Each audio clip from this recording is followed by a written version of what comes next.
అందరికీ నమస్కారం. తర్వాత పులివెందుల ప్రజలు తర్వాత అందరూ కూడా ఒకసారి ఆలోచన చేయండి.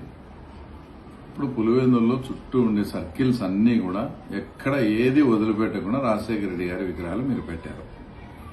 మొత్తం టోటల్గా 12-14 విగ్రహాలు ఉన్నాయి. మేము కడపలో అత్యంత ప్రతిష్టాత్మకంగా మహానాడు జరుగుతుంది కాబట్టి మేము అనంతపూర్ జిల్లా నుంచి వచ్చే మా కార్యకర్తల కోసం భోజన ఏర్పాట్లు పులివెందుల్లో చేశాం. ఆ భోజనం ఏర్పాట్లు ఆ డైరెక్షన్ల కోసం ఒక 4 చోట్ల మేము అలంకరణ చేసుకోవడం జరిగింది. అది కూడా ఆయన విగ్రహానికి తాకకుండా ముందు జాగ్రత్త తీసుకోవడం కూడా జరిగింది. కానీ దాన్ని పెట్టుకొని రాజశేఖర రెడ్డి విగ్రహానికి జెండాలు కట్టినారు, అది కట్టారని దాని పెద్ద రాద్ధాంతం చేసి ఈరోజు 15 మంది దాదాపు దుండగులు వచ్చి అవన్నీ తీసి పారేసి కాళ్లతో తొక్కి ఈ రకంగా చేయడం ఇది ఏమన్నా సబబేనా?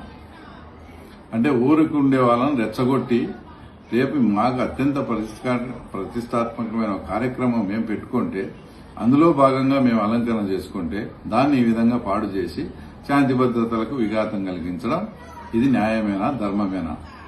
ఇప్పుడే చెప్తున్నాను, ఇంతవరకు ఎప్పుడే గానీ గవర్నమెంట్ వచ్చినప్పటి నుంచి కూడా నేను కక్ష సాధింపు చర్యలకు పోలేదు. మా ఊర్లో సొంతం మా చిన్నాన్నను చంపిన వాళ్ళతో కూడా మేము చాలా బాగా ఉన్నాం, కక్ష సాధింపు లేకుండా. ఇట్లా మీరు మమ్మల్ని కెలకద్దు. మమ్మల్ని కెలుకుతే మాత్రం తీవ్ర పరిణామాలు ఉంటాయి.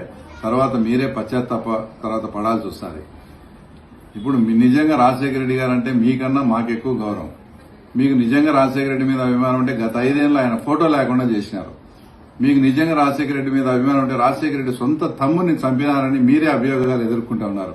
అక్కడికి ఈరోజు ఎవరైతే నాశనం చేసిన ఆ దుండగులు గాని వాళ్ళ కానీ మీకు నిజంగా మీలో చీము నెత్తురుంటే, రాజశేఖర రెడ్డి మీద నిజంగా మీకు ప్రేమ అభిమానం ఉంటే రాజశేఖర రెడ్డి తమ్ముని చంపిన కేసులో మీరు ఎందుకున్నారని వాళ్ళని పోయి చొక్కా పట్టుకొని ఆ తర్వాత నిలదీయాల్సిన అవసరం నిజంగా మీరు సక్రమైన కార్యకర్తలు అయితే వైఎస్ కుటుంబానికి రాజశేఖర రెడ్డిని తమ్ముని చంపిన కేసులో మీ పేర్లకు ఎందుకు వచ్చాయని మీరు వాళ్లను గట్టిగా నిలదీయాల్సిన పరిస్థితి. అంతేగాని ఇలాంటి శాంతి భద్రతల జోలికి పోయి ప్రశాంతంగా ఉండే పులివెందుల వాతావరణాన్ని డిస్టర్బ్ చేస్తే మాత్రం దుష్ట శిక్షణ శిష్ట శిక్షణ ఖచ్చితంగా చేయాల్సి వస్తుంది. ఈ విషయాన్ని పులివెందుల ప్రజలు కూడా ఎవరిది మాది తప్పు అయితే మీరు కూడా ఆలోచన చేయమని కూడా కోరుతా ఉన్నాను.